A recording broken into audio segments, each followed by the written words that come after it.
Hare Krishna. Welcome back to the Mahabharata Character series. We are discussing about Karna.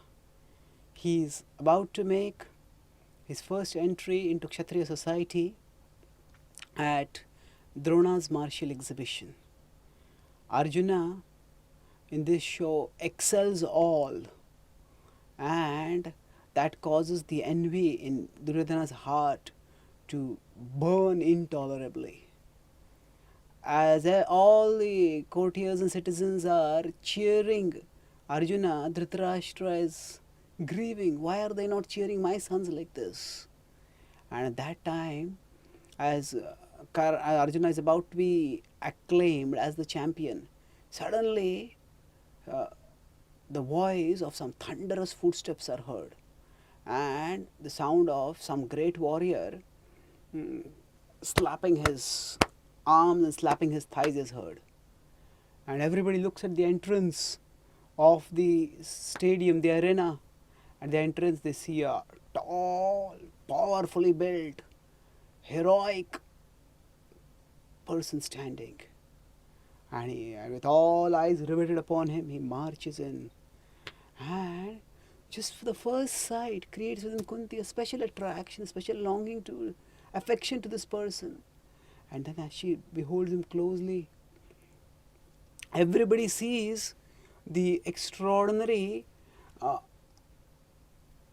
earrings that he's wearing, the kundala, and the even more extraordinary armor that he has on his body.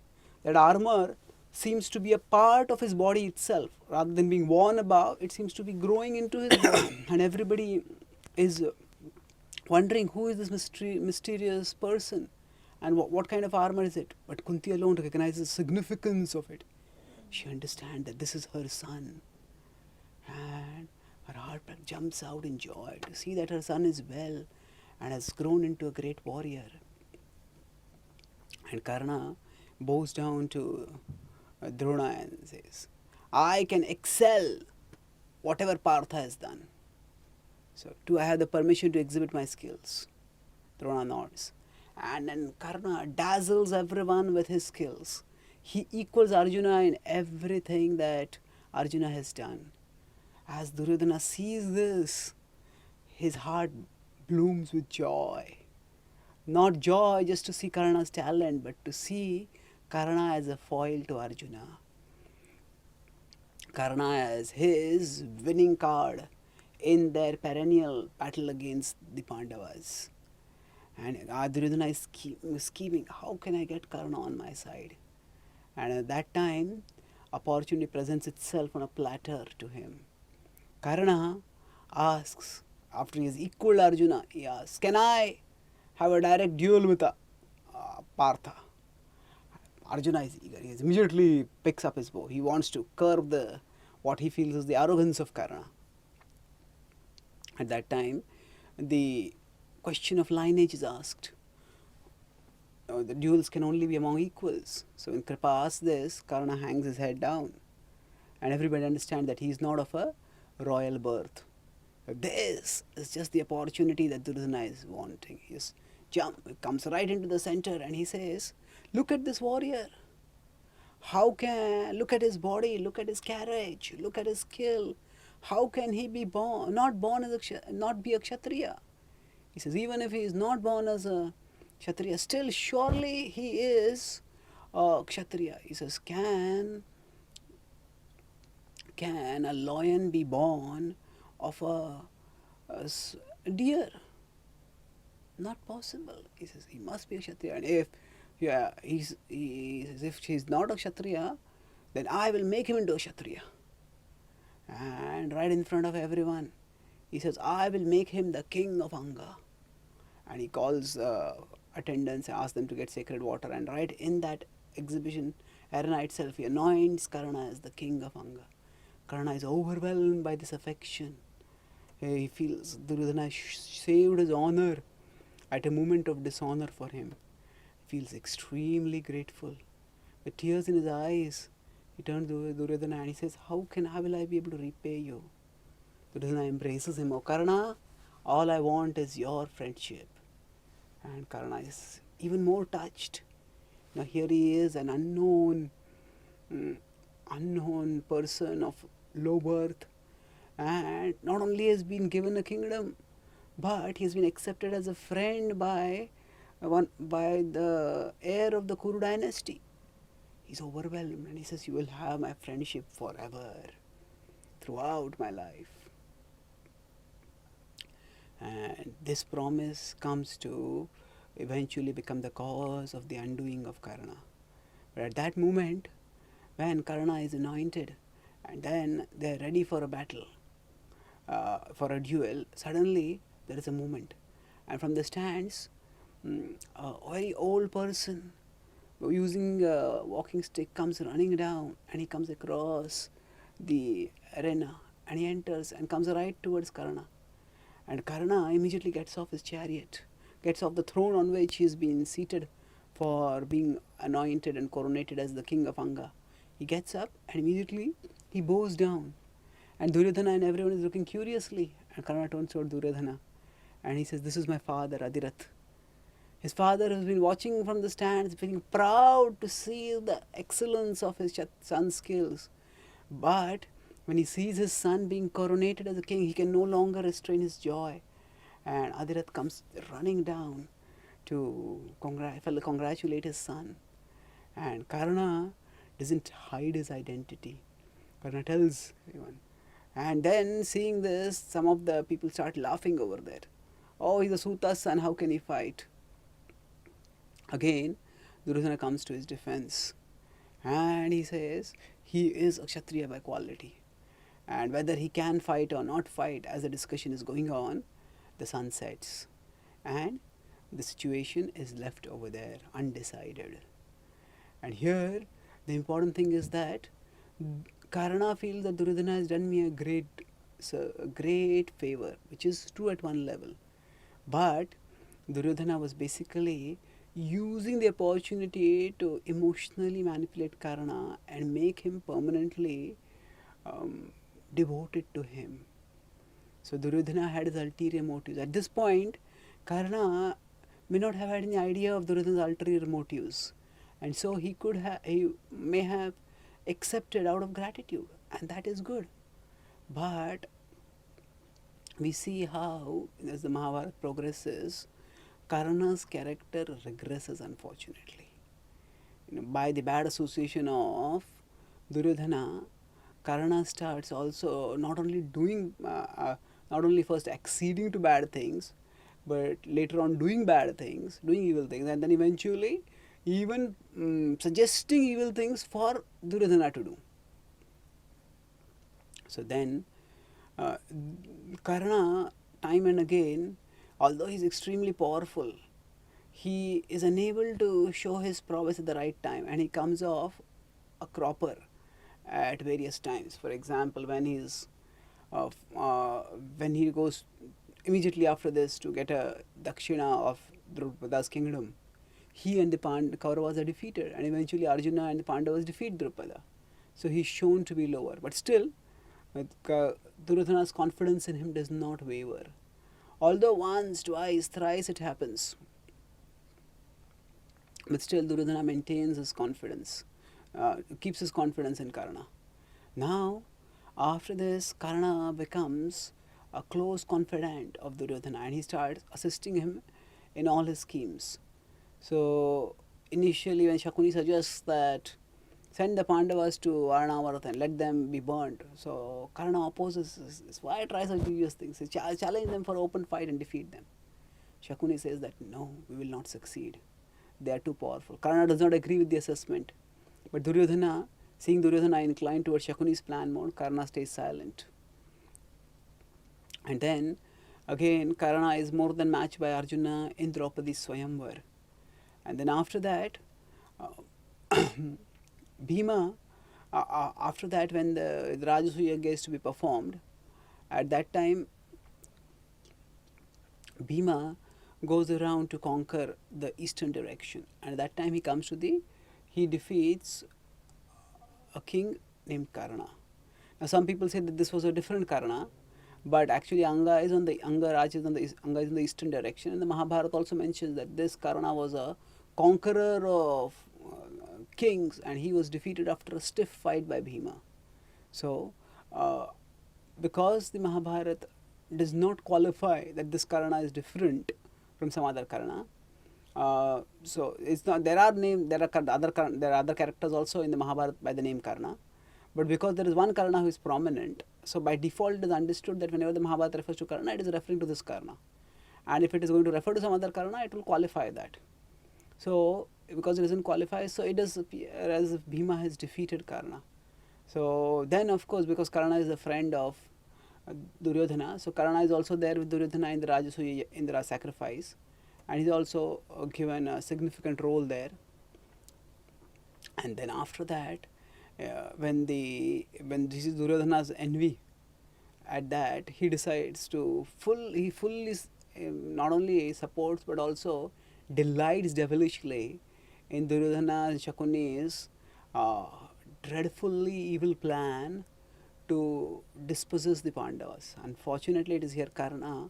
Karna is often seen as a paragon of virtue, of always honoring one's word, of unfailing friendship.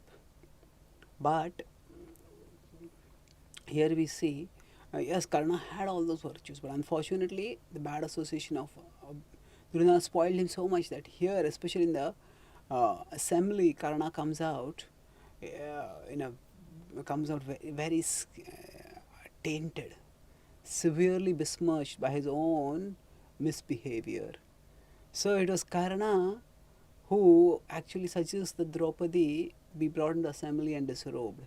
It is Karna who suggests that Draupadi be told to stay in the servant chambers. And it is Karna who says that Draupadi, having married 5 husbands, is already like a harlot, a prostitute. These are horrible, unmentionable and unforgivable offenses to a chaste woman.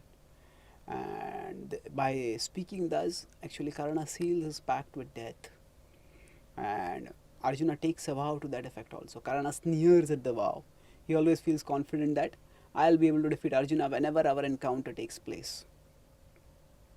Now, if Karna was virtuous, what motivated him to do this?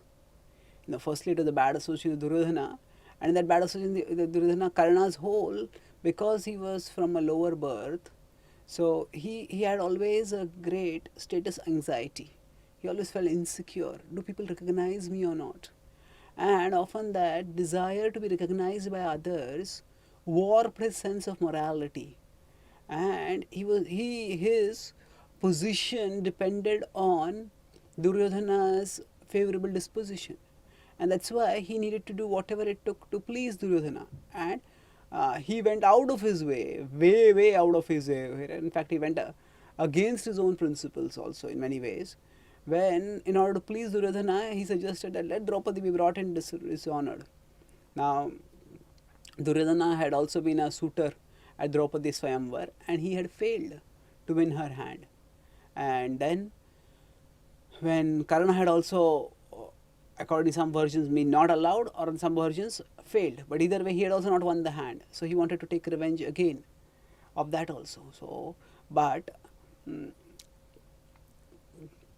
the extent to which, of the depravity to which he sank, it was not just the dishonoring of Draupadi, but further the insistence that nothing wrong was happening. That when Vikarna said that Draupadi had not been won, he silenced Vikarna and he opposed him, and he ensured that the grievous misdeeds went on and were not stopped. And even when Vidura tried to stop, he countered Vidura also, chastised him, although he was younger to him. And there Karna comes out in his worst colors actually. Now after this, Duryodhana and Karna are living in Hastinapur, and then there is the ill-fated attempt, which again Karna and Shakuni suggest and they justify. Let's go and flaunt our wealth before the Pandavas, and before them let us also show and in order to get the permission from Dhritarashtra, we can say that we are going there to look at our cow herd and to reward those who are looking after the cows, the cowherdmen. So they go there, and there again Karna is defeated, severely wounded by the Gandharvas, and he has to flee. And And again, Karna is shown to be inferior by inference to Arjuna. The Gandharvas defeat Karna and Arjuna defeats the Gandharvas.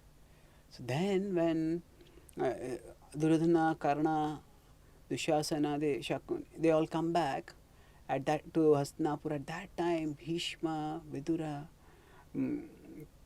Drona, Kripa, they all try to make Duryodhana see good sense, and they say, see, you have relied on Karna so many times, and see, Karna is no match to Arjuna. We were advised not to go to Kamya, and you went, and see what happened. Give up your faith in Karna. He is no match to Partha either in virtue or in skill or in heroism. So Duryodhana does not even pay any heed to Bhishma and walks out. Bhishma is not surprised, but he is disappointed. And then Duryodhana speaks these words to Karna. He is feeling uncomfortable.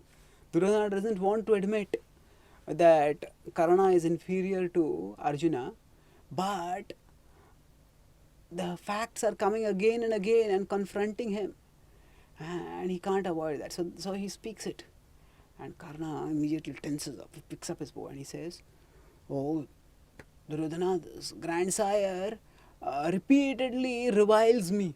I can tolerate it no longer." He says, "Give me an army and I will conquer the world for you. I will conquer the world for you. And in this way, you can perform a sacrifice like the Rajasuya that was performed by Yudhishthir." So Duryodhana is delighted. He said, "Oh, you indeed are a friend. This is the kind of heroism that Kshatriyas are famed for." And he immediately goes about assembling an army. And at that time, when Bhishma and Vidura hear this plan, they oppose it. They disapprove it. But Dhritarashtra accedes to it. And then they're not pleased with it, but they let it go ahead. Maybe Karna will be defeated and his pride will be checked. But then Karna takes an army and he marches off. He goes towards Panchala, and now Drupada, his daughter, has been married to Draupadi, and he knows the Pandavas are virtuous. So he would pay tribute to Yudhishthir, but not to Duryodhana. So he refuses, and there's a stiff fight, and Karna, now fired by his determination and aided by the massive army that Duryodhana has provided him, slowly but surely overpowers Drupada. And when Drupada is defeated, at that time, finally he agrees to come for Duryodhana's sacrifice and to offer tribute. And then Karna goes to after he goes to the north, then he goes to the east, Trigartas, Kekayas, and various kings he meets. And he fights with all of them, grinds them slowly and surely, and defeats them. And after 1 full year of campaign, he has conquered all the 4 directions. And it comes back, he brings a huge quantity of tributes. And he comes, and Duryodhana is out waiting to welcome him and embrace him. He says, Duryodhana tells him that, "Oh, what Bhishma, Drona, Kripa, none of them could do for me, you have done for me. Karna, you are my closest friend. I'm proud of you." And Karna comes in and he informs of how now Dhritarashtra is the conqueror of the world, and he offers a respect to Dhritarashtra. Dhritarashtra picks him up and embraces him. And from that day, Dhritarashtra feels like Karna is like his own son. And then Duryodhana decides to perform the Rajasuya. But then the Brahmins come and tell that, no, actually, the Rajasuya cannot be performed by anyone else as long as Yudhishthir is alive. Now, at one time on the earth, only one king who is performed the Rajasuya can be living. So then Duryodhana is disappointed. But the Brahmanas are also intelligent, and seeing Duryodhana's desire and wanting to engage him in dharma, they suggest that, but you can do the Vaishnava sacrifice. This is a sacrifice which is equal and always equivalent to Rajasuya, and it actually has not been performed by anyone except Lord Vishnu himself till now. Duryodhana is pleased. And then he makes lavish arrangements for the sacrifices, and kings from all over the world come, and magnificent sacrifices performed. And all the Kuru citizens attended sacrifice, and Duryodhana is extremely proud of it. And many citizens glorify Duryodhana, but there are some bold citizens who say, yeah, but this sacrifice is no match to Yudhishthira's Rajasuya, which is far grander. Duryodhana hears this but remains silent.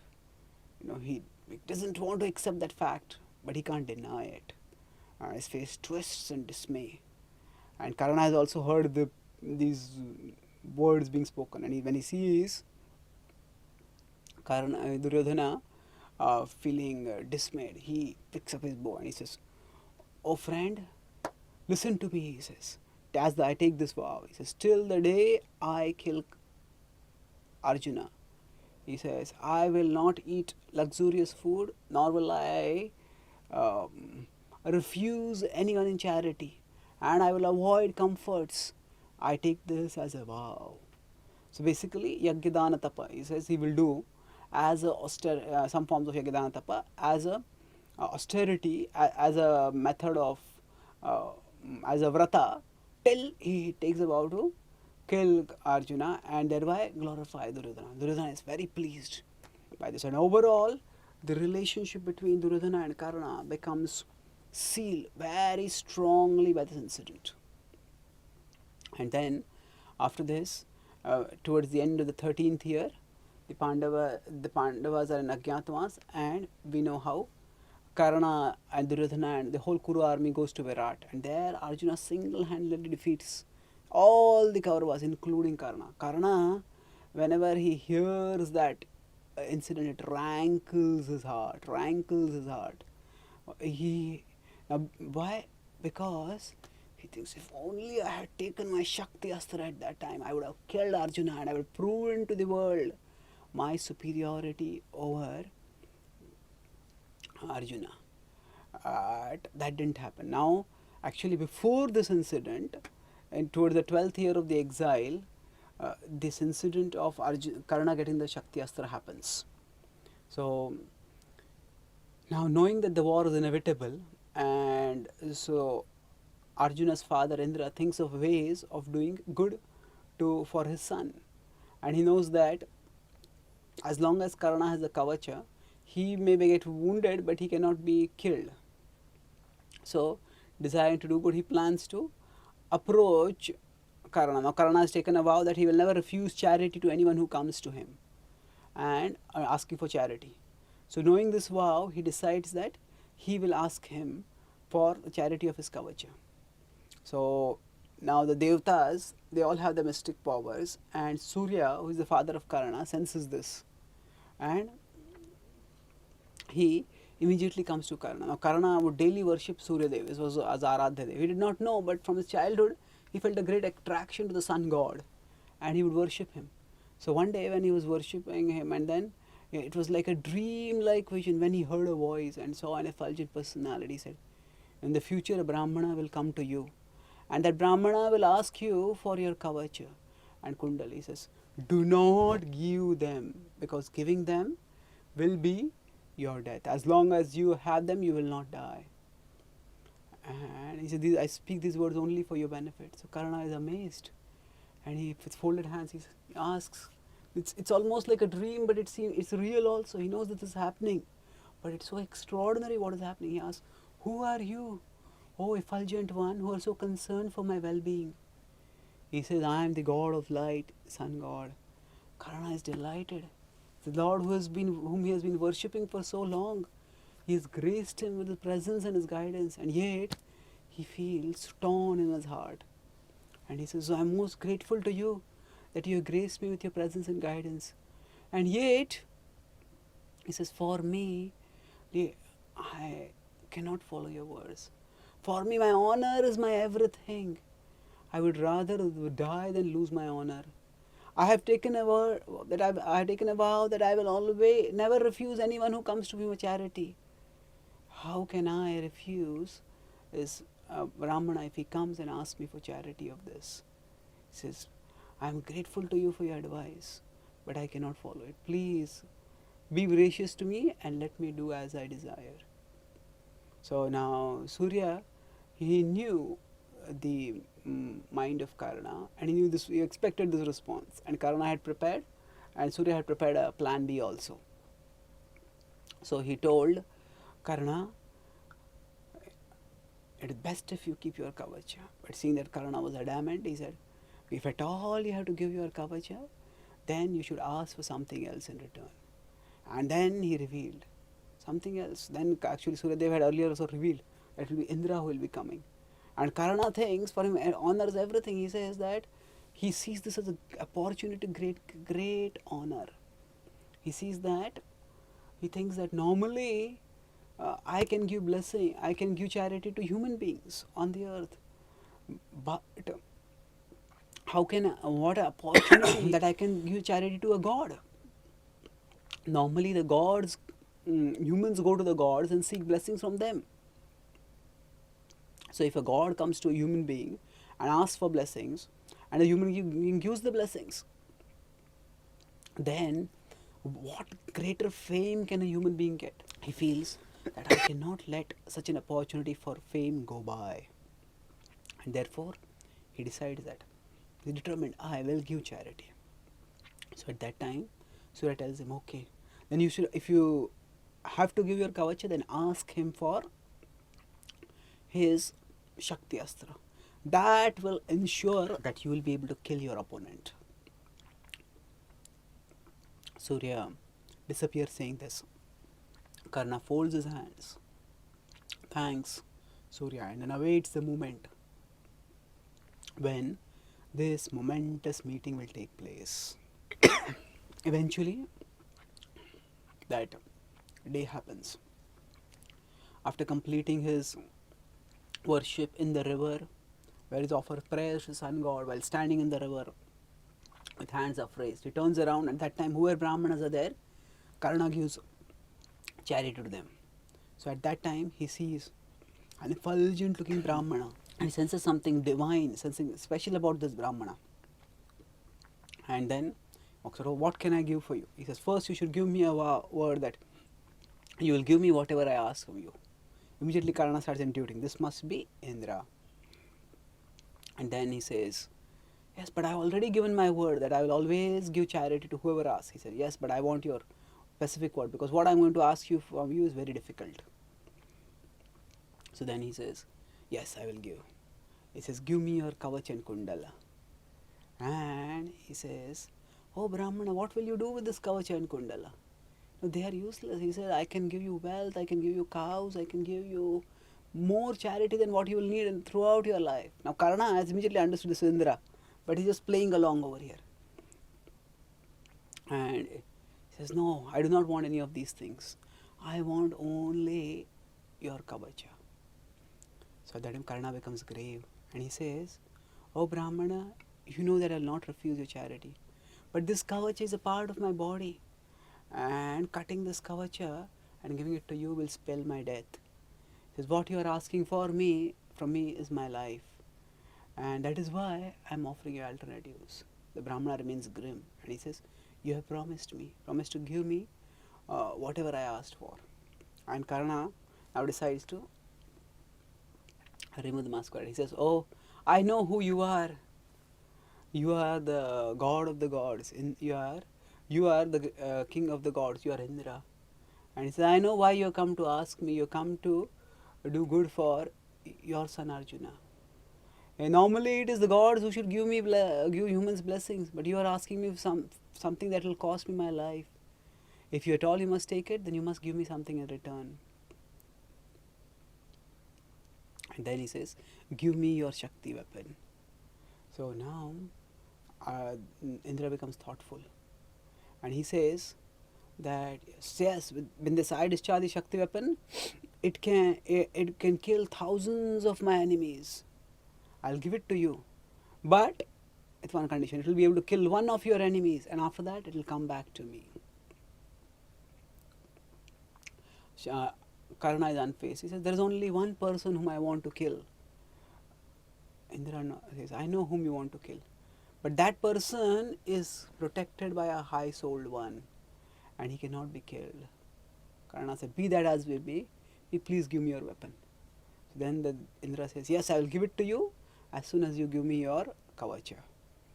And then Karna asks another blessing. He says, as I cut my kavacha, I beseech you that let me not become disfigured by it. because I will have to cut from my own body.